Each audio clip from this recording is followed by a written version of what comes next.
सभी बच्चों को प्यारा नमस्कार। आज हम आपके लिए लाए हैं कक्षा 6 का 10वां चैप्टर कृषि का क्रमवीर, जिसमें हम जो है किसान के बारे में बताया गया है। तो शुरू करते हैं।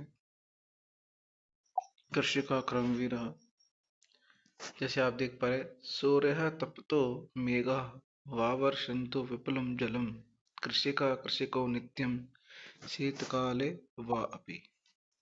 देखो, सूर्य तपतो, वो कह रहा है कि सूर्य तपे या अत्यधिक गर्मी प्रदान करे, मेघा मेघ बादल, व वर्षंतु या जो बादल है वो अत्यधिक वर्षा करे, विपलंतु मतलब अत्यधिक।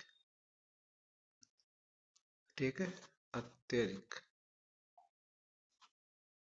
कि बारिश, चाहे वो अत्यधिक वर्षा करे, कौन? बादल। कृषि को नित्यम शीतकाले अपि कर्मठो, जो किसान है और उसकी पत्नी है, नित्यम हमेशा, प्रतिदिन, शीतकाले अपि कर्मठो, सर्दी में भी काम में लगे रहते हैं। वो कह रहा है कि सूर्य तपतो मेघा वा विपुलं जलम वर्षन्तु कृषकः च नित्यं शीतकालेऽपि कर्मठो। सूर्य तपे या बादल अत्यधिक वर्षा करे, किसान और उसकी पत्नी नित्य हमेशा शीतकाले सर्दी में भी काम में लगे रहते हैं। तो यहाँ पर आप देखेंगे कि जो किसान है वो किस प्रकार गर्मी में भी सर्दी में भी अपने काम में लगा रहता है, चाहे बारिश आए चाहे आंधी आए, उसका जो काम है वो नित्य उसमें लगा रहता है। नंबर 2, ग्रीष्मे शरीरे सब स्वेदम शीते कंपेयम सदा हलेन च कुदालेन तव तो क्षेत्राणि कृषते। ग्रीष्मे मतलब गर्मी में, शरीरम शरीर, सदा मतलब हमेशा, सह स्वेदम, सह स्वेदम मतलब यहाँ पर तात्पर्य शीते, सह स्वेदम मतलब पसीने, जो गर्मी में शरीर सदा पसीने से युक्त रहता है। सह स्वेदम मतलब पसीने, जो गर्मी में शरीर किससे युक्त रहता है? हमेशा पसीने से। और शीत एकम मानव सदा, और शीत मतलब सर्दी में शरीर क्या करता है? हमेशा कांपता रहता है ना। गर्मी में शरीर पसीने से युक्त रहता है और सर्दी में शरीर हमारा क्या करता है? कांपता रहता है।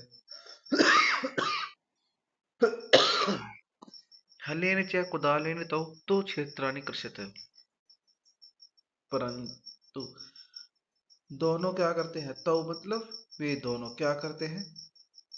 वे दोनों तो क्षेत्राणि कृषित, खेत को जोतते हैं। किससे? हलेन च कुदालेन से, हल से और कुदाल से खेत को जोतते रहते हैं। तो यहाँ पर आया है, जहाँ ये जो तो आया है वो किसान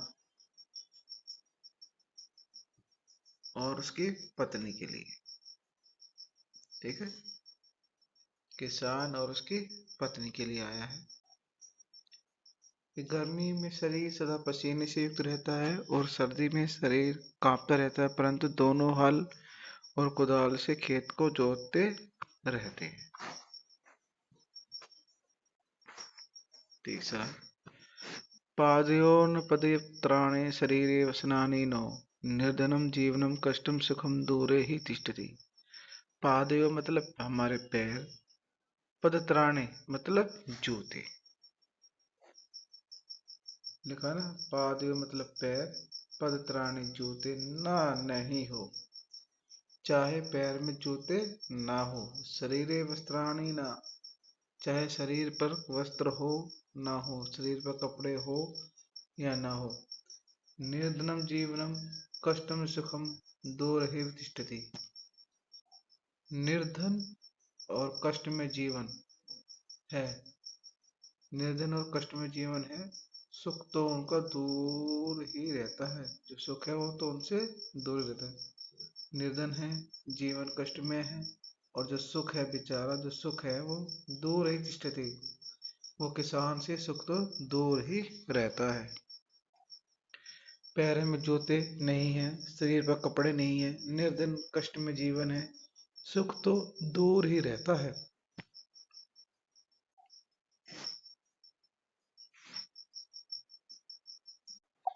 गृहं जीर्णं न वर्षासु वृष्टिं वारितुं क्षमं तथापि कर्मवीरत्वं कृषिकाणां न नश्यति। कृषक से मतलब किसान का। जीर्णम घृणम वर्षासु वृष्टि वारितुम न सक्षम है तथापि कृषिकाणां कर्मवीरत्वं न नश्यति। वो कहता है किसान का घर, जीर्ण मतलब टूटा फूटा, किसान का घर पुराना है और टूटा फूटा है। वर्षा से वृष्टि, वर्षा का पानी रोकने में, वारे तुम रोकने में समर्थ अक्षम असमर्थ है। मतलब जो वर्षा का जो पानी है उसे रोकने में वो क्या है, समर्थ नहीं है। दिखाया ना कि किसान का घर पुराना है, टूटा फूटा है, वर्षा का पानी रोकने में समर्थ नहीं है। तथापि फिर भी, तथापि मतलब फिर भी, कर्मवीर तुम कृषि का नाम नहीं नश्यति, फिर भी किसानों की कर्मनिष्ठा नष्ट नहीं होती। फिर भी जो किसान के जो काम करने की जो निष्ठा है वो कम नहीं होती। त्यो श्रमेण क्षेत्राणि सस्य पूर्णानि सर्वदा धरित्री सरसा जाता या शुष्कः कंठकाव्रतः। तयो उन दोनों, तयो कौन, उन दोनों किसान, श्रमेण क्षेत्राणि सर्वदा सस्य पूर्णानि सन्ति, उन दोनों किसानों और उसकी पत्नी के श्रम से खेत सदा फसलों से भरे रहते हैं। सस्य सर्वदा मतलब हमेशा, खेत किससे भरे रहते हैं, फसलों से पूरे रहते हैं। उन दोनों को, किसान और उसकी पत्नी के श्रम से खेत सदा फसलों से भरे रहते हैं। धरती सरसा जाता सा शुष्क कंट का वर्तका, और जो धरती सूखी और कांटों से भरी थी वह भी हरी भरी हो जाती। जो धरती थी सरसा, वह सूखी और कांटों से भरी थी, वह भी हरी भरी हो जाती है।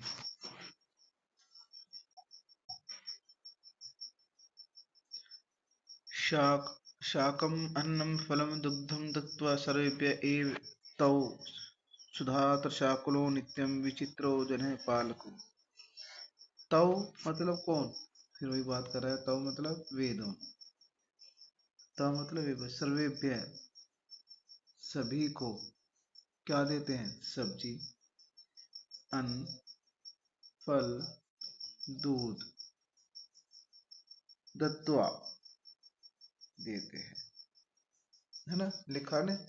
तौ श्रेभ्य एव शाकम अनम फलम दुग्धम दत्वा सुधा तशाकुलो, स्वयं, है ना, लिखा है सुधा तशाकुलो नित्यं चित्त जन पालको, कि वो कह रहा है कि वे दोनों किसान और उसकी पत्नी सभी को सब्जी, अन्न, फल और दूध देकर स्वयं भूख और प्यास से व्याकुल रहते हैं। कि जो वे दोनों कहते हैं भूख से और प्यास से व्याकुल रहते हैं। वे दोनों अनोखे जन पालक है, जन नित्य विचित्रो जन पालको, और वे दोनों क्या है, अनोखे जन पालक है, नित्य जन पालको। वे वे दोनों क्या है, अनोखे जन पालको, जनता को पालने वाले हैं, लोग को पालने वाले हैं, वे अनोखे जन पालक हैं। यहाँ आप देखेंगे प्रश्न नंबर अभ्यास इनका श्लोक योजित, यहाँ पर श्लोक जो दिए गए इनको आपको मिलाना है। गर्म जीर्ण, इससे मिलना है, ये इनके आंसर है। ठीक है, आगे चलते हैं।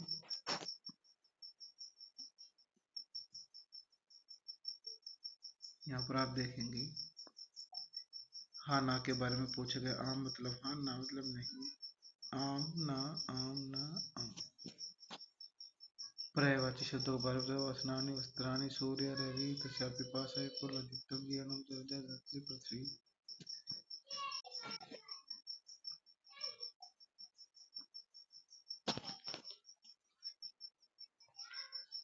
विलोम पदम सुखम दोनम दूर पार्श्वदेशम धनिकम। प्रश्नानि उत्तराणि लिखित। प्रश्नों के उत्तर आपको लिखने हैं। तो ये था हमारा चैप्टर, जिसमें आपने देखा कि किसान किस प्रकार हमें सेवाएं प्रदान करता है। स्वयं दुख में रहकर, कष्ट में रहकर, सर्दी में भी वो हमारे लिए काम करता है, जिससे कि जनपालक को सारी सुविधाएं उपलब्ध करा सके। इसलिए से कहा कि अनोखा जनपालक किसान को कहा गया। सभी बच्चों को वीडियो को ध्यानपूर्वक सुनने व देखने के लिए बहुत बहुत धन्यवाद। हमारे चैनल को लाइक, सब्सक्राइब और शेयर जरूर करें वीडियो को, जिससे कि आपके दोस्त भी इस वीडियो को लाभ उठा सके। सभी बच्चों का तहे दिल से बहुत बहुत धन्यवाद।